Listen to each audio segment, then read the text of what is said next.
Hi, everybody. Welcome to episode number 30 of the Fitness Devil podcast. Today, we've got Dr. Spencer Nadolsky joining us. We get into an array of topics today, including how weight loss is not a guarantee of happiness and how that topic is more complex. We get into some of the issues surrounding extremism around the health at any size movement, how to navigate that. Spencer's got a big following on social media, and he gets a lot of really ludicrous comments. So how he navigates that stuff. We get into talking about successfully losing weight. And the people who do that, what do they do differently? Where the statistics are kind of grim on that. And we get into Spencer's business model where he's doing doctoring over the internet, to put it simply, and how that's maybe going to change the industry. Stay tuned and enjoy. Shut up and sit down.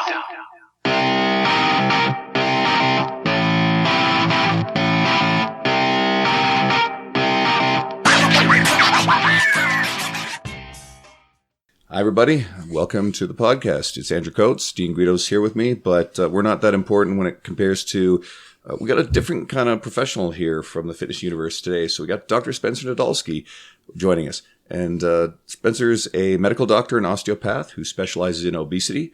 But let's start it simple. Spencer, why did you choose to deal with obesity? Yeah, it's kind of a fun, cute little story. Basically, I used nutrition and exercise science to get good at sports when I was in high school. Ended up getting a scholarship and did pretty well in wrestling at UNC Chapel Hill, the Tar Heels. But what interested me most was using that science to help more of the general population as opposed to improve performance in like athletes or physique athletes. Despite looking like kind of like a bodybuilder myself, and obviously a wrestler and football player, I wanted to take what I thought would only be a fraction of that would be needed to prevent and cure chronic disease. So I went to medical school with that mindset of like fitness as medicine. And, I was kind of choosing between endocrinology and family medicine. Ultimately, I chose family medicine and then obesity medicine because I felt that I would be able to get people before they would be ultimately referred to like an endocrinologist, like end-stage type 2 diabetes. So I really like the idea of obesity medicine because it hits you further, earlier in the spectrum of the chronic disease model. And all you need, so guys on the internet and the fitness fanatics, most of what we'd consider ourselves, all you need is just a small fraction of that to then implement with patients, and you see amazing things happen. Instead of just getting a small little ounce of fat off your abdomen to see maybe an ab vein or something like that, you get just a 5 to 10% weight loss with a patient that has some excess weight, and then all of a sudden they're off their medicines, their knee pain goes away, their back pain goes away, their reflux and even like things like sleep apnea start disappearing. And it's just much more fulfilling to me personally. Some people really love working with athletes and getting them to perform better. But for me personally, it's just much more fulfilling to see that impact on like a general population person. So that's ultimately the gist of it. That's a noble that's a noble pursuit, and hopefully it's something that makes a great difference in, as you gain more reach and traction in the industry, and you've gained a lot of reach, you'll be able to positively affect more people. And then the fitness professionals that are following you, they'll learn from that example and your lessons to hopefully help a lot more people across North America and maybe the world lose some weight and see all the host of health benefits from that. I just like the fact that he's like all the other, well, I'm not going to say bros, but it all started with trying to get good at sports to get that scholarship. And then you fell in love. No.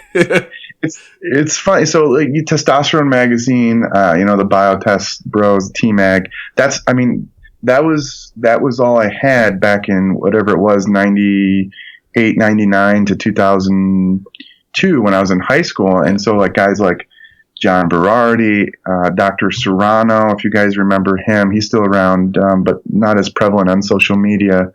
And even guys like Charles Poliquin, who, of course, I don't necessarily like some of his obesity views, but the training principles and things like that really propelled my interest in getting better at sports. So it's kind of an interesting thing. And so the other thing is what you mentioned is helping other trainers. Is I kind of fell into that. It was during residency about 5 or so years ago, where I saw this kind of internet fitness world, and with a lot of trainers and very smart guys like Alan Aragon, of course, teaching trainers science-based nutrition. And I saw this need for a physician in that space because there weren't any, and the ones that were kind of around were, they're into pseudoscience really. They're zealots in some sort of way. And so I thought, well, geez, there's not a physician in this arena, so I should be that guy. And essentially, I became good friends. You are that guy.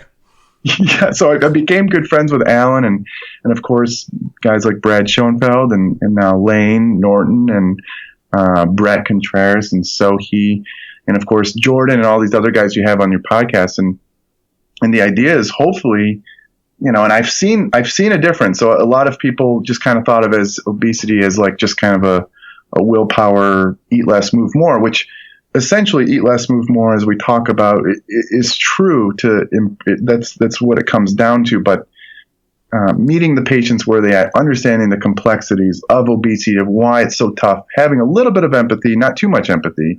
Too much empathy can be bad, but a little bit of empathy for those with a lot of excess weight and understanding why it's so hard, and then just meeting them where they're at and then helping them through the process. So I've seen a change. And I don't know if it's directly from me, but I think I've had some sort of positive impact there. It's all you. We'll go with It's all me. We'll just go with you're our guest, so we're gonna obviously side. Oh yeah, it's all you. Perfect. Just take credit for everything. Absolutely, why not? Well, you're the doctor. That's what I would be like. I'm the doctor. Yeah. Are all the other people doctors? Well, so's Dr. Oz, and yeah. Are Are you saying he's not Dr. Oz? You're not Dr. Oz. That's kind of what he was implying, that he wanted to go in a different direction from the people like Dr. Oz. Yeah, but Dr. Oz is like filthy rich. So is He that is success? filthy rich. Is that he's helped a lot of people? Yeah, so actually, I've struggled with. I think many people struggle with this. Actually, at the fitness summit in Kansas City, it was like 3 or 4 years ago, and the question became, if you had a chance to go on Dr. Oz. If somebody asked us this at the panel at the end of the conference, if you had a chance to go on Dr. Oz, they asked everybody: Brett, me, Alan, all these people. James Fell, I think, was there, and a lot of people. A lot of people answered, no, I would definitely not. I think Brett said definitely no. I'm not sure what Alan said. I'm pretty sure James Fell said definitely no. And I struggled to answer it at the time because, look, I mean, think about your reach when you go on Dr. Oz. The problem is they have editors, and they can basically make it out to show whatever they want to show. So if you come in with this strong science-based opinion and disagree maybe with what their views are, that may not go over well, and you may be pushed in a certain direction. So I don't really. I think I'd probably take them up on it, but I don't obviously agree with most of the things that are said. I don't think we should be spending our time pretending like we can talk to ghosts and read the future and stuff like that, of course. But I don't know. So it's an interesting thing. And of course, I believe that Dr. Oz sold his soul for, the kind of the our Hippocratic oath and all this different thing just to make extra bucks. And that's ethically, I think, even if I made millions of dollars, it wouldn't be worth it. We'd have to navigate the ethics and morals and like tailor the message so that it gets on the show, but then like some like Jedi mind trick it so that you trick everyone to believe your stuff, which is good stuff. And that'd be hard to navigate without them editing it out. The other thing, it would be. I think it would be, and that's the reason that I've kind of gone back and forth. Like, well, would I? It would be great exposure, but is that worth it? I don't know. What you would do is you would just flash the double biceps and like just talk the shit with them. Don't actually say anything that would put you in a bad situation, but enough that people would go to your site and listen to you. That's what I would draw listeners to you, just to you, and the fact that you're jacked. Then throw them with the science. I think that would be reasonable. That's kind of what I've actually thought. Yeah. Too. So I could be a doctor. See. Figured it out. Well, I think the thing, and this actually come up in several episodes as well, when we'll sort of take down these charlatan types who have huge followings. It is still really important to understand why they're where they are, how they got there. They have this reach. And, you know, it kind of goes to, well, actually, let's use a great example. That video of you and David Avocado Wolf saying hi to Martin McDonald, which was fucking-tastic. But I saw John Goodman's comment, and it was a poignant one, how he made a point of saying, like, well, Wolf didn't care. Like, he was oblivious to the joke, but he's just happy and smiling. And this is a guy who he's a dangerous fucking human being, but he still is out there doing his thing, doesn't give two shits about what we're doing. There are lessons in how these people operate that people in the fitness industry can take to hopefully grow broader reach. And I think there are a lot of examples. We mentioned Jordan Syatt. I think Sohee Lee is a perfect example of this. Someone like Mark Fisher, Brett Contreras, they are starting to gain more mainstream appeal now, larger followings and audiences, and I think so are you. And in doing so, we have a much, much better ability to affect greater change overall. And hopefully that we can see the people like those names that we just said start to have the same kind of recognizability as a Dr. Oz or a fucking David Avocado Wolf of all fucking people. Yeah, you know what's so funny is that, like, I saw him. I was like, I recognize him by his hair, and I don't follow him enough. I just see people commenting about him all the time. And I don't follow him enough to go, holy cow, I hate that guy. Like, there are certain people that they trigger me because they say things that are in my wheelhouse that are just completely false. Well, you know, someone posted a few things in that thread where I posted that video, and I didn't realize some of the just complete, not even just batshit crazy, but like dangerous, like basically implied that the guy from Florida who shot everybody in the school, which is just absolutely tragic and horrible. He basically implied that maybe Big Pharma was involved because he was on medicines. And it's like, oh my God, like, come on. And so, like, and maybe instead of putting my arm around him and laughing, I should have put him in a chokehold, I guess. I don't know. I'm not sure. I don't really have an answer for that. But I agree. They have an advantage. They have an advantage because the crazier and batshit crazy things you say that have maybe some small bit of truth to it that can polarize people. When you start learning about marketing, that's you know, these are essentially things I've started learning about. When you start polarizing and pulling on emotions, and when you have no scruples, that's when you can go viral and really gain like a cult-like following. So it's unfortunate that that's a part of human psychology, but I think there are lessons to be learned there that I'm trying to figure out. It's not something that can go viral quickly, but I think it's something you can build a business around and build a marketing strategy around. Go ahead. I was going to say, we've got one of those locally. I'm not going to name him, but anyone listening will probably know what I'm talking about. Brad Schoenfeld found this guy, and he gets on with some really crazy shit and posted it. And of course, this guy found out, so then he just sent his followers into Brad Schoenfeld's page, and it turned into all a war for a day. And this is an example. This is how guys like David Avocado Wolf get started, and they just have these crazy fucking extremist views, but it draws in crazy to them. Are you talking about the snake diet guy? Yeah. Oh, fuck. Yeah. I saw that because he's from here.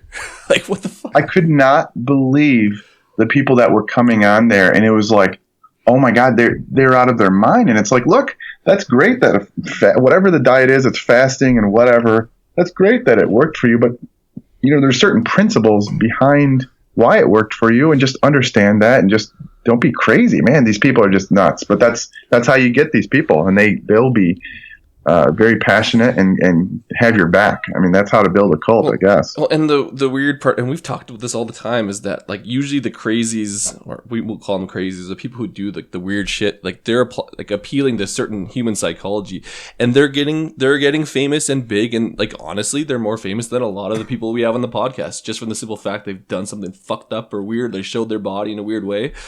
It's like, how do you tap into that without losing your ethics and morals? And I think that there's a spectrum. And we talked about it with Mark Fisher, I think. But it's just, you have to navigate that and then not sell your soul at the same time. And Yeah. but when you do get to that level, that's when the real change happens, because the people with the biggest impact or the biggest reach, for whatever reason, happen to be the Jillian Michaels, the Dr. Oz's, and honestly, even I think the Snake Diet has more followers than anyone on the show. Oh, easily. Like he has like 1 million or something stupid. No, nothing it was like like that. it was like 700. Like it was a crazy amount. Yeah, and I've run into this guy in the gym, and you know what? The problem with taking this guy on, there's a couple of things. James Fell and I talked about this stuff. Is one, you legitimize him, and then it draws more people into him. And then two, one of the things is, as you saw Brad's page, is no one needs to wake up with a headache of having like his followers go in and invade your page, because it's just ridiculous shit that goes on, and it's not even worth devoting the time or the energy to try to combat that kind of crazy stuff.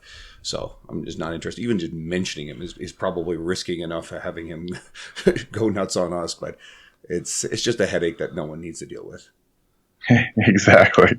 I like the name though. Like, it's flashy.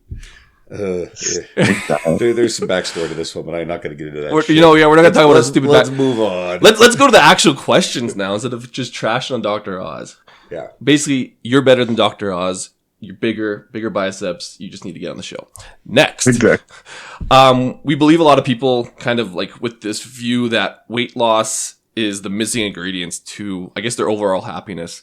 Can you kind of talk about the dangers of this type of thinking and just kind of some insight onto the underlying issues that people may need to address to, I guess, more or less achieve their happiness?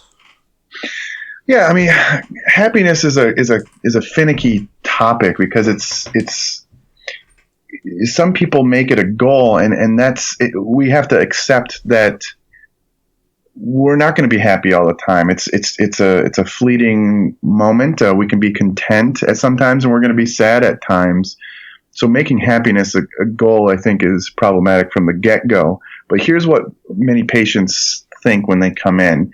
If only I lost 20, 30 pounds, maybe 100 pounds, maybe it's more pounds, I would just be happy. Now, losing that weight, so ultimately, my goal is hopefully I help them do that. It's not everybody successful. I can't claim that, but I feel like I'm higher percentage than average am helpful for them. Once they do lose the weight, it ends up being a slippery slope because maybe things don't look the way they expected to, or maybe they do. Maybe there are a percentage that go, you know what, I feel great now.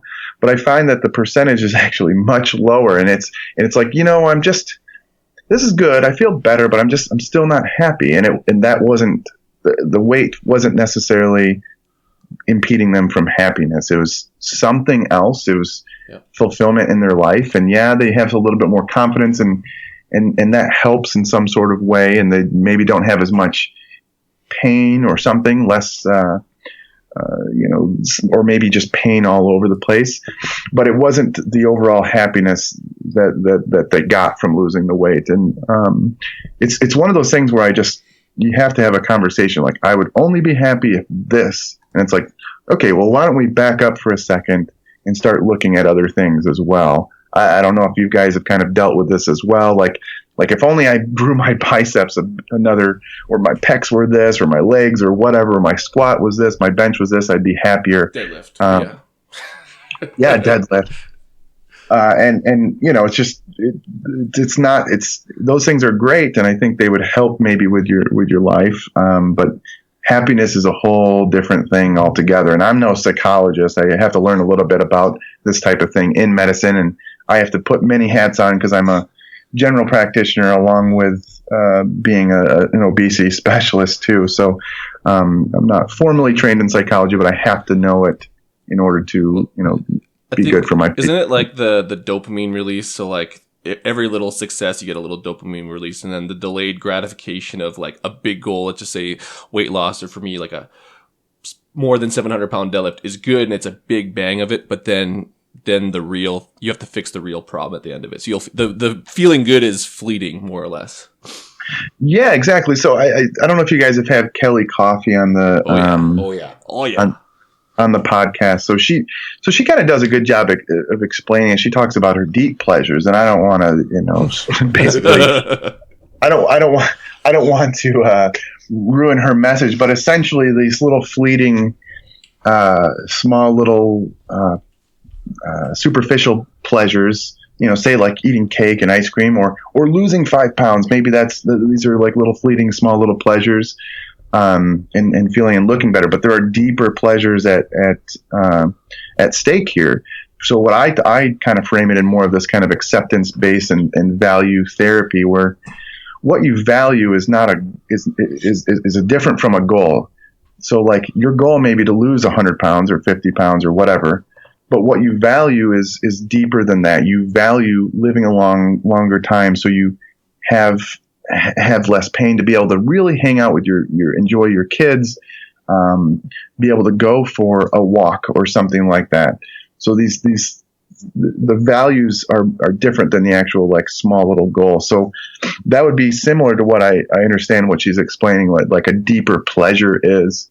And so these fleeting moments of happiness are a lot different. And people think of happiness in different ways. It's not like we're always going to be cheery with a big smile. We know some people like that, and they're probably kind of crazy, but maybe reframing it and thinking more in values or deeper pleasures, different than happiness, would be helpful.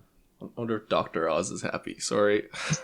Yeah, every night he's probably rolling in his money. Yeah, roll it like Scrooge McDuck jumping in his freaking tubs of money. All I can think about when you're like, yeah, they're people with the big smiles on their face are the crazies, and then I'm like, Dr. Oz is crazy. He must be happy too. Yeah. I mean, you see big smiles on his face. Yeah. Well, this is the one I was actually kind of enjoying thinking about and setting loose. So this sort of thing we get into this extremism. I'm fumbling the question a little bit, so I'll try that again. This sort of thing tends to lead to extremism that becomes a sensational headline. We recently saw a comedian attack the British cancer research. They had a campaign. A comedian called it fat shaming for a campaign that provides information about the increased risk, cancer risk associated with obesity. How do you approach the misinformation that some within the health at any size movement provide to people, and their attempts to silence discussion about the health risks associated with obesity? Well, you got a few angles here, because you have one side that's saying, "Oh, obesity is bad for you. It's going to kill you. It's like smoking." And that picture that they showed is like, if you have obesity, they put the little blank spaces there. That's after smoking, that's the biggest risk for cancer. And then on the other side, you have the healthy at any size or at every size or whatever, basically saying there's no risk to having obesity type of thing.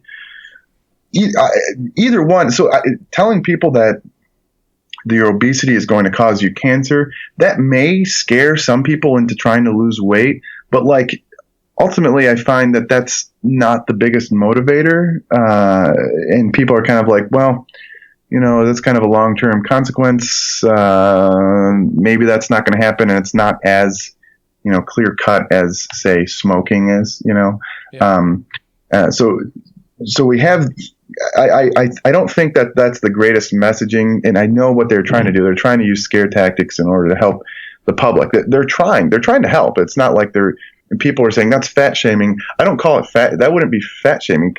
Fat shaming is making fun of these people for being like, calling them lazy or something like that, and basically using obesity to harm their character, making fun of their character, as opposed to just spouting off, facts. So there are facts that, having excess weight puts you at risk for, fill in the blank, condition, disease, whatever. There's not really any question about that. We have so much data to show that.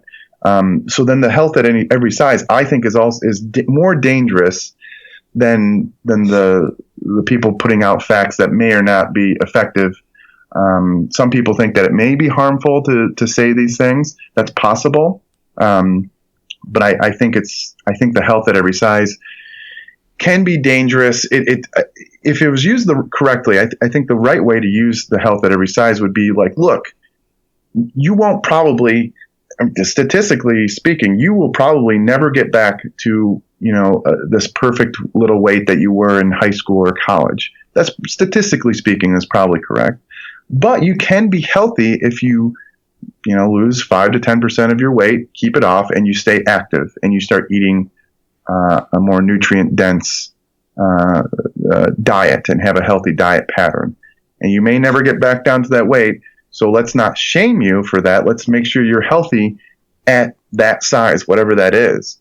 Instead, what I think it's turned into is that, no, it doesn't matter what you weigh. You can have as much weight as you want and still be healthy. And that's not true either. You know what I mean? So I see both angles, and it's like, well, why don't we take, more science-based approach and say, look, yep, it's a fact that obesity will, give you a higher chance of various cancers. That's well established, but maybe putting that on a public sign is not the best way to get the message across and help people.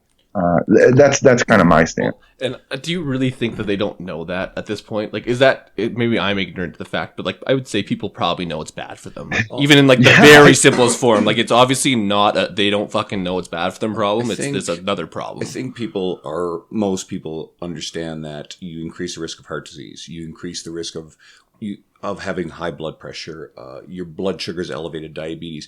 I am not so sure that people actually understand that there is a relationship between some cancers and obesity. So that particular campaign was geared that way. And I actually agree with Spencer. I'm not sure it's necessarily the right approach to things. Oh. But I suppose there's always the argument too, well, it's socially acceptable to put up such information about smoking, but yet why is it not socially acceptable to have the same conversations about obesity, right? So these are tricky conversations. Yeah, and James Fell wrote an article about it. I briefly skimmed through that, and he brings up some good points about. I think it's just a whole different bird, like obesity versus smoking, because smoking is essentially just one behavior, right? Obesity is complex in that it's not inhaling a harmful substance. It's an energy imbalance, which plays into our everything we do during our day. And so it's many more decisions versus just whether you smoke or not. And yes, there is overlap in the brain, in the dopamine systems and the nicotine systems and things like that in the reward pathway in the brains. But I think obesity is much more complex in that it's kind of apples to oranges. And the other thing is, look, I mean, even if we wanted to compare apples to apples, let's just say they're apples to apples. Just because even if shaming worked for smoking, they talk about whether it did or not. I don't actually know the data on that too well, other than some people have claimed that it worked well for smoking, but I've read some other conflicting evidence. We then could just look, well, does doing the same thing for obesity work? And what we find is that it doesn't. So that's where it's like, well, it works for this and not for that type of thing. So obesity is much more complex than just smoking because it involves multiple substances and multiple actions during the day as opposed to just lighting a cigarette and smoking it. But I think it's hard to compare the two. That's a wonderful answer. It's clear you understand it. You've probably had that before. And I ask it not because I believe or endorse any of that sort of stuff, but I know that this is sort of conversation people have. And, I think this discussion was a really good exploration of all this stuff for anyone who holds thoughts or opinions that fall anywhere on the spectrum of this stuff. Though this is wonderful. Yeah. Thank you. Yeah, you got it. Frick, let's do the Instagram one. Totally. Andrew kind of threw me under the bus here because we script some of these questions, and he's like, Dean, tell them you're struggling to get 10K followers. And I'm like, I tell everyone almost every week I'm struggling with it because I want the swipe up function. All the things I could do with the swipe up function are just like endless, in my opinion. You're a pretty big deal, man. You got 75,000. It's not as much as Dr. Oz, but like that's pretty big. And with that comes a lot of, I guess, comments, likes, shares. It also comes with the bombardment of probably frustrating comments and things of that nature. So how do you kind of navigate the bombardment of all this crazy information that other people put on, and then how that brings some of the questions your way and you kind of get to deal with all the bullshit? Yeah, so it's an interesting thing. I don't know if you guys saw my video on how to make the little kind of infographic meme type of things that kind of blew up. But Yeah. Totally. Oh, yeah. Yeah, I shared the hell out of that with some a bunch of fitness professionals who were trying to learn how to do infographics during our earlier episodes. So yeah, like we actually use that specific video. That's great. So it's kind of the way I saw it was, look, I made this thing with the peanut butter cups, Justin's organic peanut butter cups versus regular peanut butter cups. And I was basically like, don't believe health halos. I put it on Facebook and Instagram. And at the time, I only had a couple thousand Instagram followers, maybe, just posting pictures of my food. I didn't know what the hell to do with Instagram. But my Facebook was relatively large. And on Facebook, that post, it was like a couple years ago, went just gangbuster viral, like thousands and thousands of shares, to where then people were just ripping it off, taking my name off and doing it themselves. But that's fine. So ideally, I would have just understood that and then just made tons and tons of comparisons like that, but I didn't. Carter Good, who you guys should have on the podcast, who is Jordan's, what's that? That's him. He took it and made it big. Well, so he was Jordan Science. He's like a business client. Yeah, a business client. They kind of work together. He started doing similar, and I don't know if he got the idea from me. He might have just done it himself. I have no idea. But he started doing it and grew from very small to like pretty quickly 30K, relatively quickly. Oh, yeah. Jordan working with Gary Vee, was trying to grow his Instagram. And it was literally 1 year ago today when I saw Jordan in New York, and I only had 3,000 followers at the time. He had 12,000 followers at the time, 1 year ago. We were having breakfast, and he was talking about how he's trying to grow it. He wanted to hit 100K within a year, and that was his goal. But he was doing lots of these little videos, giving just great content. Amazing content, just videos and all sorts of stuff of himself showing exercises. And he had a very good, solid following, but it wasn't explosive, right? So after that visit, literally a year ago in New York, he asked me if he could post that peanut butter cup meme infographic. And I said, sure. He posted it. And instead of getting, we'd have to go back to it, but I showed in the video, I believe he was only getting about at the most 600 likes per thing he posted, which is still very good, mind you. Yeah. He got more than double the likes on that one infographic. And I think in his mind, it must have clicked and said, holy cow. And then he's talking to Carter, who'd already been doing it and grew exponentially, kind of doing a similar thing. Like I said, I don't know if Carter learned it, looking at whatever that was. I think he might have. I got the real story after this. Don't worry. Okay, good. So then all of a sudden, Jordan goes, well, he went gangbusters, posting three times per day with the infographics.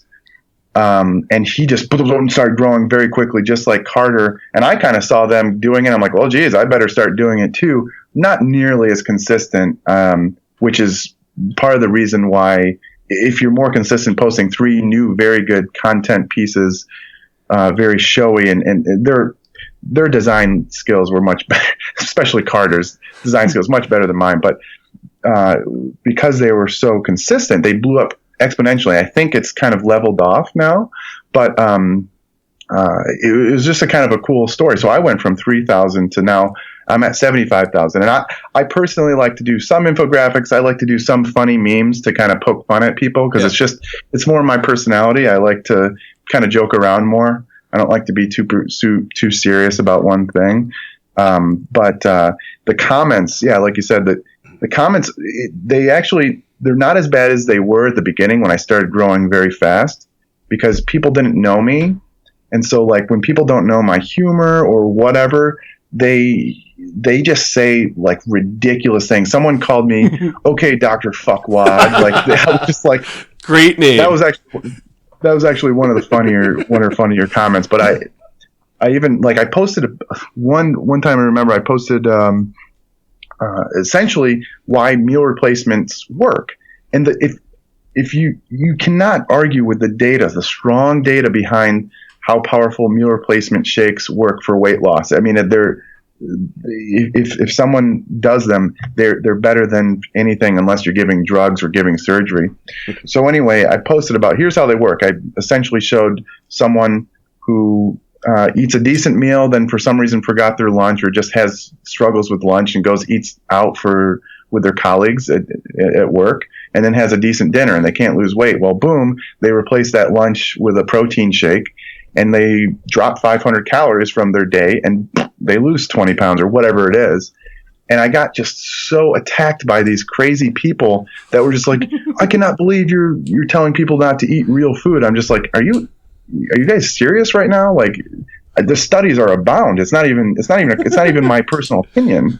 I mean, it's what works in the clinic, but it's not even like I just made this up. It's just like, and so you get tons of comments, but actually the more people that follow you that understand your philosophy, and the stronger your group is, the less the trolling has become. Actually, even though I've grown bigger, the trolling has become less, which I think is due to people understanding your personality and what you're preaching. That's just my opinion, anyway. You're probably filtering out the crazies who found you because, oh, that looks cool, and then they disagree with something you said, and then they got really pissed off. I remember that one. I know you've shared stuff about artificial sweeteners, which always gets the crazies really well. Oh, that's I worse. just love the one comment, like Dr. Fuckwad. I always write down potential names for our podcast, and we can't use that. No, I know, but it would be so funny, like Dr. Spencer Nadolsky, aka Dr. Fuckwad.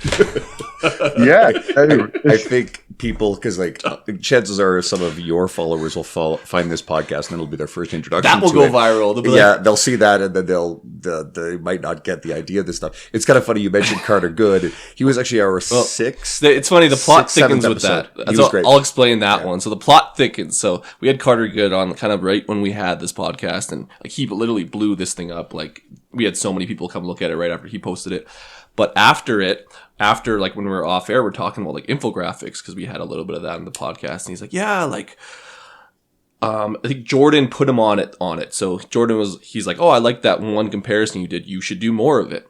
And then obviously you saw it. He went from I think 1,000 to 30,000 within 2 months. And if you look back, you can kind of see the progression. And then Jordan was like, I'm going to do that. That fucking works. But really, maybe you started it all by doing it. And then Jordan got the idea, told Carter to do it. But Jordan last week actually admitted it, because I like, Jordan, what's the real story?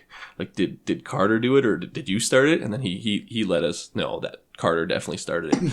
But I should have asked him, did Dr. Fuckwad start it? Yeah, the doctor. Sorry. I just think that's so good. But anyways, the plot thickens, so I don't even know. Maybe you actually started the whole infographic food comparison thing, which skyrocketed everyone else copying it, myself included. You might be the creator of it. You might have started a movement. That could be your legacy more so than anything else you've ever done. FYI. Well, yeah, that's what I show in the video, because I show it. I was like, look, I posted this 2 years ago, and it went gangbuster viral, and then it was only this past year. And again, I don't know if Carter actually, I'll have to ask him. He's a friend of mine. And it may be that he just thought of it organically. And the thing is, I don't know if I got the idea from looking at somebody else's, but I was in the grocery store. It was a couple of years ago, and I was looking at the Justins, and I was looking at a regular peanut butter cup, and I'm like, these are the fucking same.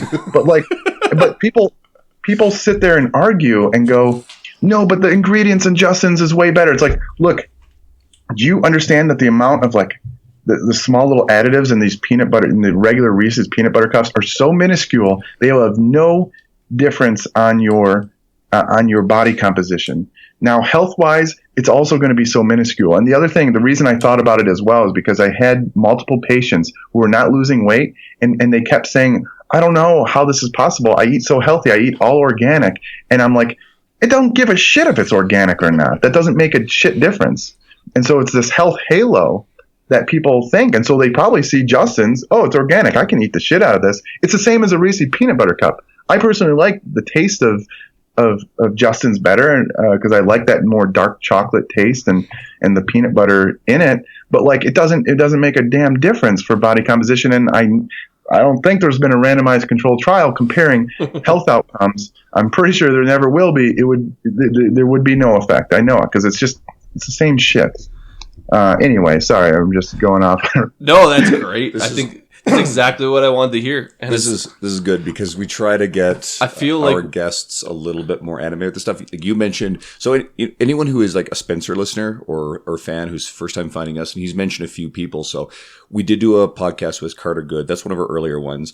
You guys would love that one. It gets deeper into the infographic discussion and food comparisons. He mentioned Kelly Coffee. We actually had Kelly on, and we got Kelly can be really provocative and really fun. And so we really brought her to life on that one. And that one was good. And then if you're listening to this one, the one that we just released before it is Jordan Syatt. So we've hit on these points a few times.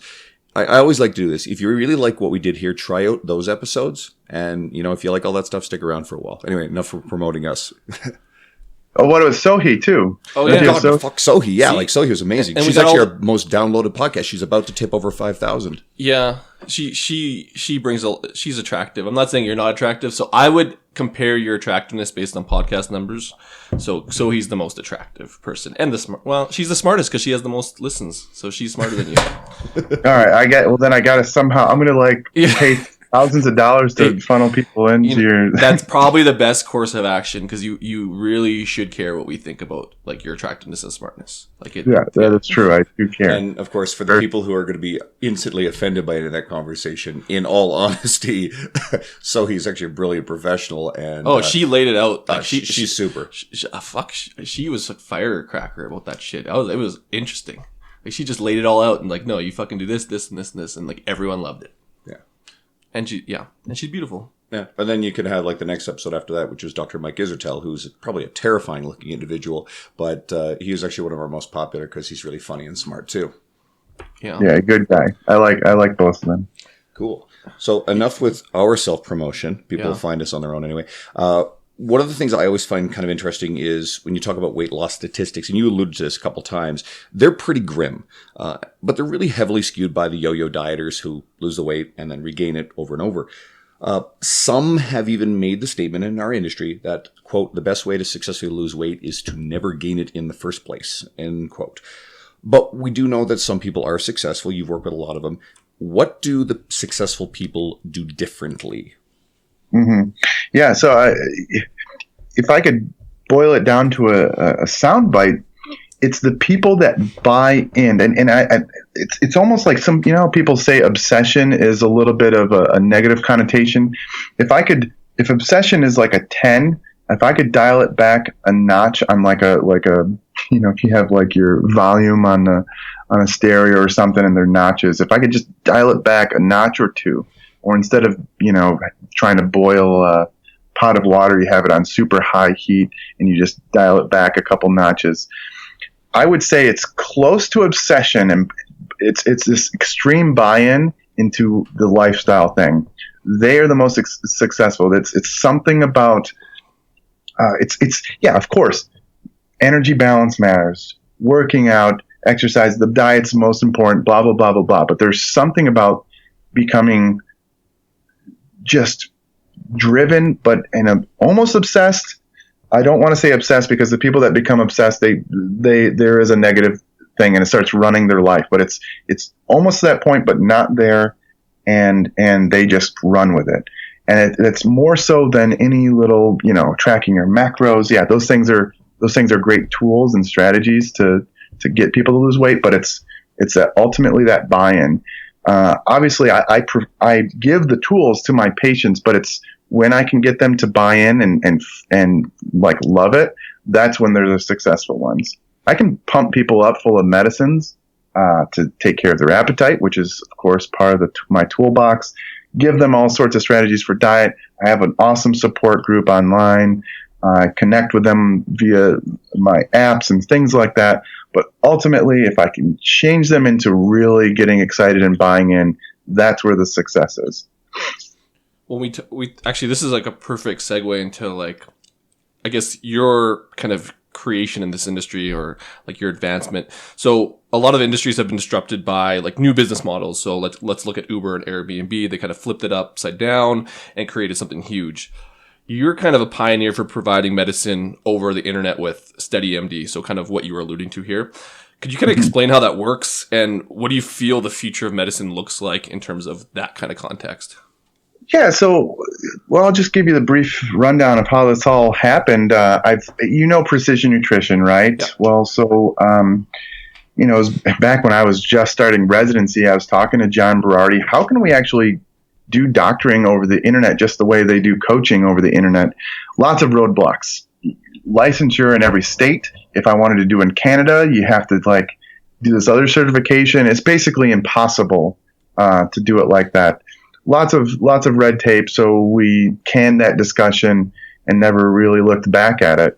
Well, fast forward a few years. It was last year, actually at an obesity conference. One of these guys with SteadyMD called me, one of their founders, and we had kind of emailed back and forth. A guy from the Fitness Summit, who I see every year, Robbie Garrison, he actually put me in touch with one of the co-founders and kind of talked back and forth about how they had this idea of putting primary care online.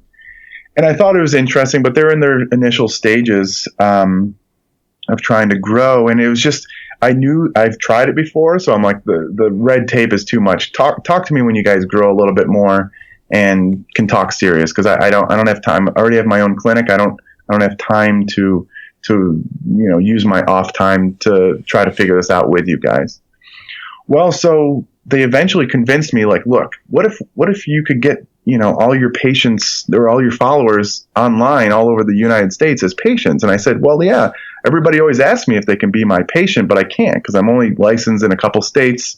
And the telemedicine thing is, the legalities of it are just awful. Well, so they said, make a post about it. We'll make a link and see how many people from all over the United States sign up. I made a stupid Facebook post on a Friday afternoon, which is the worst time to ever post because everybody's going home, getting ready to hang out for the weekend or whatever. And with that single post that was not boosted, 400 people signed up to be my patient across the United States, paying $100 a month or something like that. And it was at that moment that I was like, well, that's interesting. Yada, yada, yada. They said, we want you as our first full-time doctor, and can you quit your job in the clinic? Well, that was hard because I was trying to develop this huge obesity center, and I was going to run it for one of the largest hospital systems in Maryland, and it was going to be a big deal.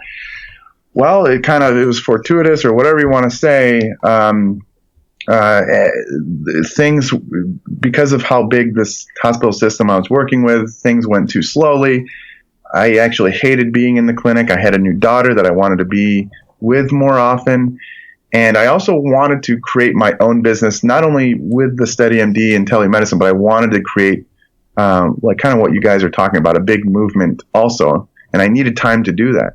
So I said, I quit my job and I started this full time. So essentially, the idea is that why should patients have to wait a half hour, take a half day off work, wait for a half an hour in the waiting room with a bunch of other sick patients so that they catch the flu and whatever these people are bringing around, just to come in and talk to me for 5 minutes about their thyroid test they got done a week ago, where I could have just sent them a text message and said, everything's good, I'm not changing your dose, or hey man, or hey woman, I gotta up your dose of thyroid or decrease it or whatever.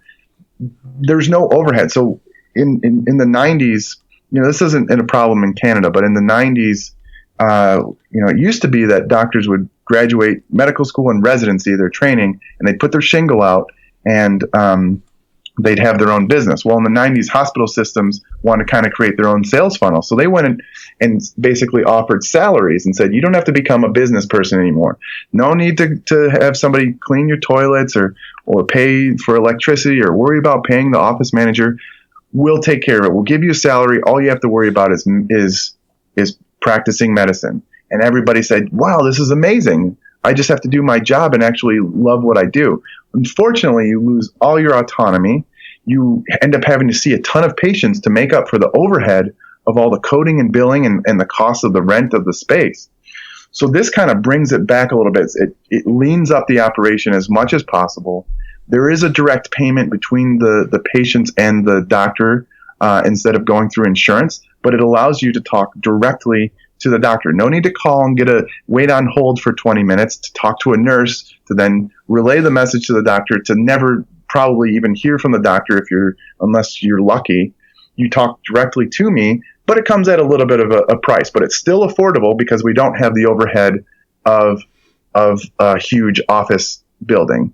Now, of course, it doesn't replace having an in-person doctor if you need a physical exam, if you're having, some sort of urgent issue. But for the most part, I can take care of pretty much anything chronic for the most part and preventive. And I can do a lot of acute care that just doesn't need to be seen in person.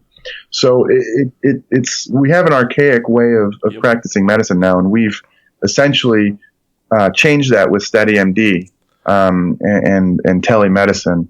And there are other people out there trying to do similar stuff, but my kind of thing is using fitness as medicine. So if you want a doctor who understands your lifestyle, you would choose me or my partners, who would basically recruit other doctors who are into that type of thing. And you basically just value people's time more or less, and there's a money percent to that, but like you said, when you're dealing in minutia with the calls back and forth, and it's just inefficient, and that's time for people, which most people don't have, or like it's very inconvenient. Well, I think it's a great system. I think it has a lot of potential, like you described, to hopefully revolutionize the industry and get rid of some of the, the bureaucracy and the clumsiness of it, the inefficiencies for sure. Though I'm excited to see where it's going to go. I think a lot of people are probably listening to this going like, oh, you can't do that over the internet. And I think other people are like light bulb going, holy shit, that sounds incredible. Where do I sign up? Actually, that's a good question. So where are you licensed right now? Let's say someone's listening going, they're in Alberta where we are. And they're like, oh, fuck, I want to deal with them. So not in Canada. We're going to have We're going to have Canadian doctors at some point, but that's a whole nother licensing nightmare. But in the United States, I'm in North Carolina, Maryland, Virginia, New Jersey, New York, Pennsylvania, Tennessee. We'll be in Alabama, Arizona soon, Illinois, California, Texas, Florida, Missouri. I think there's some others in there. I know I'm probably missing some, but I'll be in essentially like 70% of the United States and eventually 100%. And if I'm not, then I'll have very good partners who are licensed in the other states to kind of make up for that. Cool. This is kind of the point in the podcast where we'll mention books. And I'll preface this by like Dean Somerset, for example, read *Sapiens*, so something that impacted his career or his life. Do you have anything on your end that is kind of that book for you in terms of your career and life?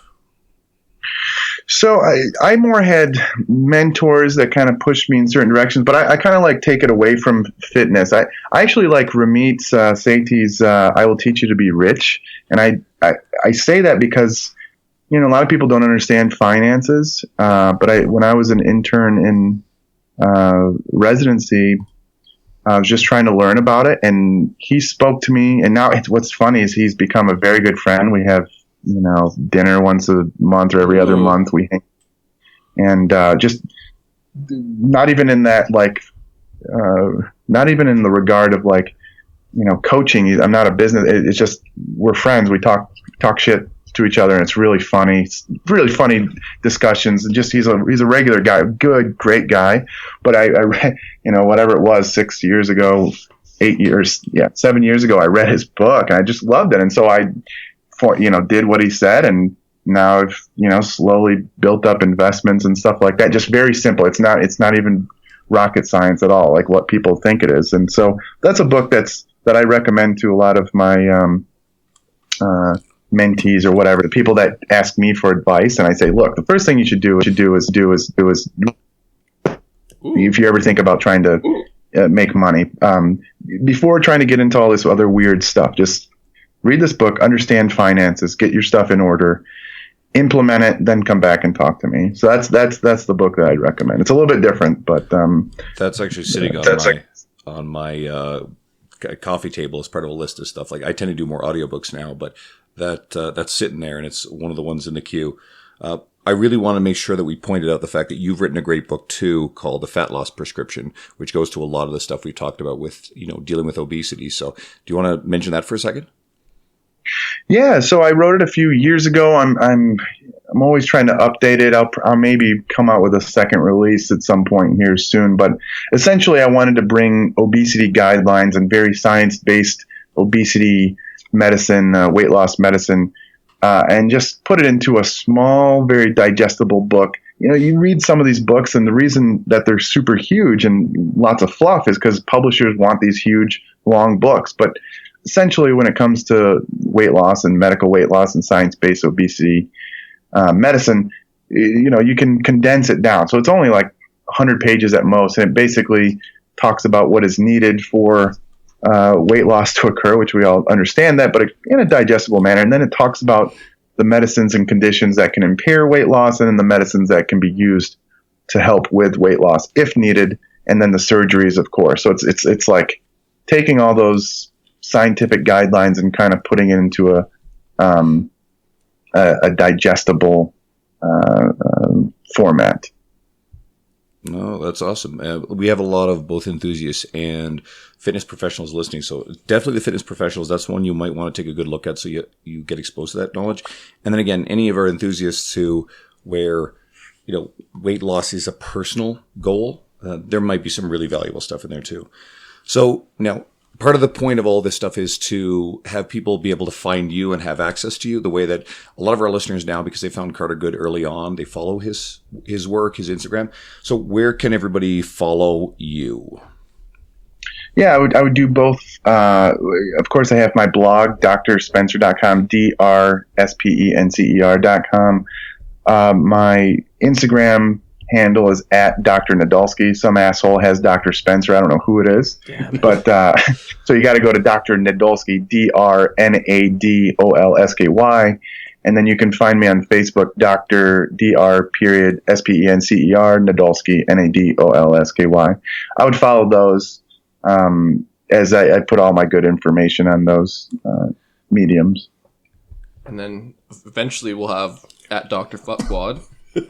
Yeah, well, that's coming. I should just change it to that. That should be like your alter ego, where like you like literally just fucking just arrowed everything. I am the fuckwad. That you said it. That said it. It's a self-fulfilling prophecy. I just want to go back and find out who said it, because like it's such a simple beak. Like there's like comments where you're like, that's stupid, like this guy's a troll. That one you probably laughed at. You're like, okay, that was good, because it's like so simple and direct, and like it's just lashing at you. You're like, fuck, you got me. I'm actually thinking about using it in the episode title now. We'll figure out a way to, maybe, if that's okay with you. Make sure your followers understand that it is sort of a joke. If someone said that to me, I would be like, I would put claps on there. I'd be like, you know what, good job, and maybe send them a free book. Yeah. Here, you get a free book. That's great. Cool, man. We're gonna end this, but thanks for coming out, man. And if anyone listening to this that's Dr. Fuckwad's followers, you know what? Give us a 5-star rating. You know, drop a comment. We don't actually mean it. He's an awesome doctor. I'm sure he's not a Dr. Oz. So we appreciate ratings. Drop a review. That's all we got. So other than that, signing off. We don't bring on idiots onto this podcast. We bring on people that we actually want to share with you guys, and then, like we were talking about earlier, if you're someone who knows Spencer and is just discovering us, we've got a bunch of his friends on episodes too. So if you want to support them, again, Sohee Lee is a really great example of that. They're good friends. Go listen to her episode. If you really like it, because it's one of her best, then maybe stick around and check out some more. So thanks. Shut up and sit down.